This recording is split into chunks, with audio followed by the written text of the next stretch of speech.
What's going on, everyone? Welcome back to the channel. Appreciate everyone tuning in and watching these videos or any video. And just wanted to give you another update on the Stampede. I know I made a video a few days ago, I think last week, I want to say. Because I just want to recap. I just picked this guy up and I'm going to just build this into a little bit of a basher for myself. Just something a little bigger than the 18th scale low C that I have, which is in a previous video if you want to check that out. But today I just want to go over a couple things that I've done in the past week, really just about a couple days ago, to start making this thing a little more my own, because again I did pick this up used, and kind of improve it a little bit. And so the first thing you'll notice, or that I'd like to at least point out, is that I have lowered the body. So it sits a lot, it looks a lot better now, I think. I turn it on its side here, bring some light over here, and you can kind of see that it sits a lot lower on the chassis now. I apologize, it's hard to see. Let me try to get some more light in here, but yeah, there you go. So before it was way up, it was probably at least 3/4 of an inch higher than that. So it's a lot lower now. I think it looks a lot better as well. And just a nice simple modification. I didn't end up cutting the original body mounts like a lot of people do. I actually ended up buying the J Concepts aluminum body mounts, which just bolt on. I did keep the originals in case I want to have a different height, so I could cut those in half and have this slightly higher if I wanted to, or leave them stock and put it back to stock height. Not really sure, but right now I think it looks really nice how it is, so I'm happy with that. The next thing I did is actually towards the front of the truck, or right at the front of the truck, and that is this light bar. So let me get that focus for you. Yeah, so well, one, I think it looks really cool, so I hope you guys enjoy the look as well. I know a lot of people have done this to their Stampedes, and what's really nice about it is it's just kind of plug and play. So you just plug it into the receiver, and then whenever your truck is on, essentially the lights are on. Now I'm looking at getting a Traxxas TQI, like a 6-channel from the TRX4, and that way I'll be able to have this on one of the channels, and so I can I'll have the ability to just turn them on at will or turn them off. So if I'm driving during the day, which is probably 95% of the time, then I can just have them off, and then at night or obviously whenever, I can just turn them on, which will be kind of nice. So hopefully I'll pick one of those up pretty soon, and I'll show you how this mounts. Let me take the body off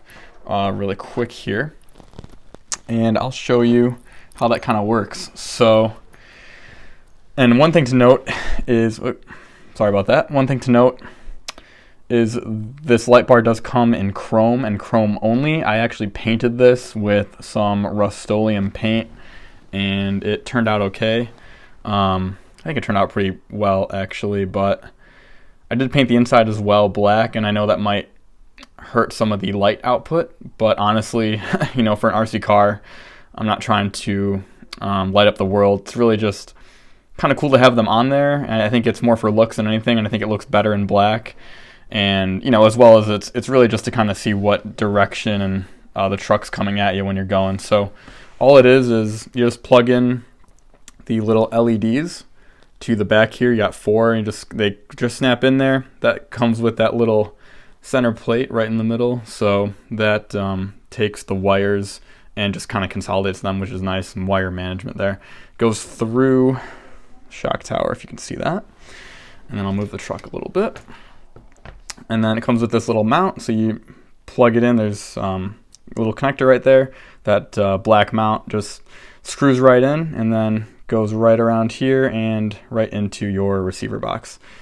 Super simple modification. It probably took me, I don't know, 20 minutes. I feel like whenever I do something, it always takes way longer than it honestly should, but whatever. I got them on there and they work really well. So yeah, I think they'll again be even cooler when I can kind of tell them when to go on and when to not be on, just like a real car. But and a really nice addition there. It's about $15, so not too bad. And again, I got this whole truck for $150, so definitely have a good amount left over than buying the RTR for some modifications. And the next mod that you can see that I've done are, of course, the blue aluminum shock caps. And the reason I did this, it wasn't out of necessity. Like I said, I've only driven it once so far, and I don't usually do like crazy jumps or anything, but I've actually never really had aluminum shock caps on any of my vehicles. I guess besides the low C, since it came with them, but I never bought them.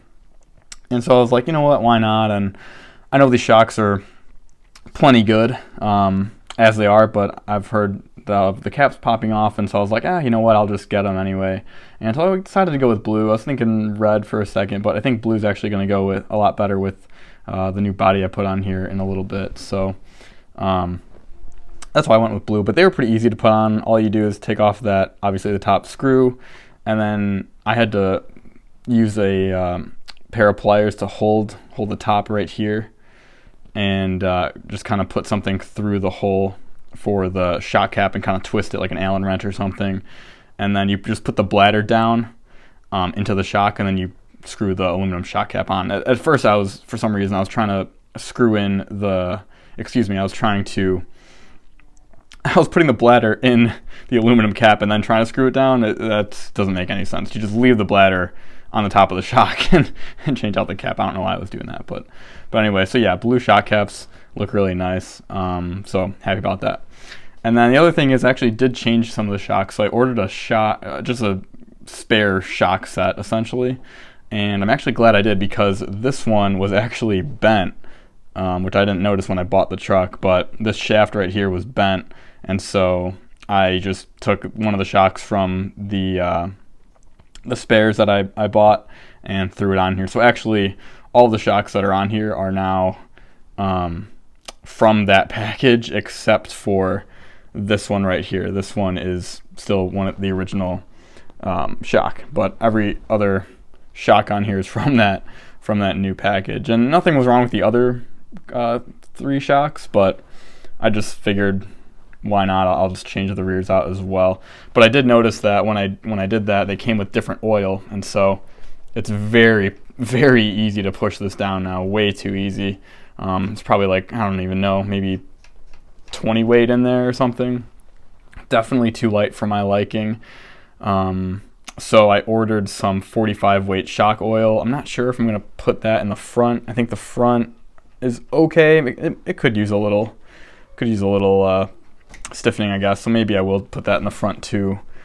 But definitely the rear for sure needs, especially because all the power is going to go here. I don't want the back sagging like that. So I am going to put some 45 weight at least in the rear, and then we'll see what else I do with that. Another thing I've done, and again, I was going to film all this, but I was so excited, I just kind of did everything. So another thing I've done is I've kind of gone around the truck and replaced a lot of the screws with stainless steel. And that's really just because when I got this truck, it was, most of them are rusty, as you can see the kind of rust buildup around there. And I've done the bottom as well. And maybe I can show you that really quick. There you go. Bottom and right there. And that's most of the screws on this truck. There might be a few more, but I think I did about 80% of them. So, you know, I'm happy with that. Dealing with rust is not fun, as I'm learning on my real truck. So preventing it is top priority for me. But those are pretty much the mods that I've done over the past weekend or so. I do have a new power unit coming in, so this 12-turn Titan motor and XL5 will be coming out in exchange for, of course, some brushless power, and I will be showing you guys my combo that I have when I do have that all available. And then, of course, I'm going to be doing some other mods as well, but these are kind of just the ones I've done so far. And before I go, I do want to show you one thing that I'm excited about. Now, I do like these wheels and tires. Again, like I said in the first video, the classic chevron look is very cool. And these actually grip pretty decent on most surfaces, so I can't really complain. And like I said, I already talked about this, but you know, I like the wheels and kind of the whole thing on here. It's a good look, but I saw a deal I couldn't pass up, and I picked up some Proline trenchers. And I mean, I got a really good deal on these. They're about 45 to almost $50 for two. Super expensive. So I actually was able to get these for $25 for a pair. And that's a really great price, and that was on eBay.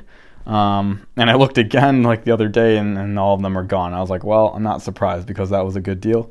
But these tires are way stickier. I mean, look at that. Like my finger just kind of slides off this one, but this is like, it's really tough, and just really grippy. And the sidewall is nice and big on here as well, and just looks really aggressive too. And I also like the wheels too. There's another one that they sell that I'm a little more of a fan of, but these are definitely not bad. And again, I think they'll go well with what I'm going to be doing for a paint scheme on the new body. But yeah, these are cool. I didn't get the ones with the different hexes, like the offsets and stuff. That one was about $45 a set for those. And again, I got this truck so cheap that it's nice to keep things cheaper if I can. But yeah, I'm really happy to have these wheels as a second set. I'll probably mainly run the stock ones, just because I don't want to I mean, they're so nice to look at. Even I don't even want to mess them up, but I really usually run on a lot of street driving as well as just grass and stuff, so trenchers might be a little overkill for doing that unless I find an area where it's more of a construction site. Then I'll probably throw those on. But these are really the first wheels that I've bought that aren't from another RC car manufacturer. I mean, I have a set of Terrapins for my Savage, but again, HPI makes those. So these are the first set of Proline wheels and tires for off-road use that I've bought, and so far I really like them. Obviously I haven't driven them yet, but I'm really impressed with the difference in the rubber quality. I mean, this is pretty hard, which is good, again, long lasting, but oh man, this is just so soft. And I mean, you can even hear it, I'm sure, in the video. So I'm really happy with these, and again, very happy about the price that I got them at as well. So yeah, a lot of big things coming up for this truck, but I'm definitely on to a good start. I have more things coming in almost every day. I kind of splurged a little bit, but whenever you get a new project, you're excited. So it'll be nice to have everything and then just be able to kind of put it on as I want in time. But I hope you guys enjoy this video. Thanks for tuning in to the recent videos, and thanks to anyone that's subscribing that's new to the channel. I hope you're enjoying the content as well. And as always, if you did like the video, definitely give it a thumbs up. And if you did enjoy it, of course, and you're maybe here for the first time, consider subscribing. I'm going to be doing more content with RC cars in general, definitely this guy, and I've got a few other projects lined up as well. And just trying to have fun with RC, because that's the whole point of the hobby. So with that, guys, I hope you enjoyed it, and I will see you in the next one.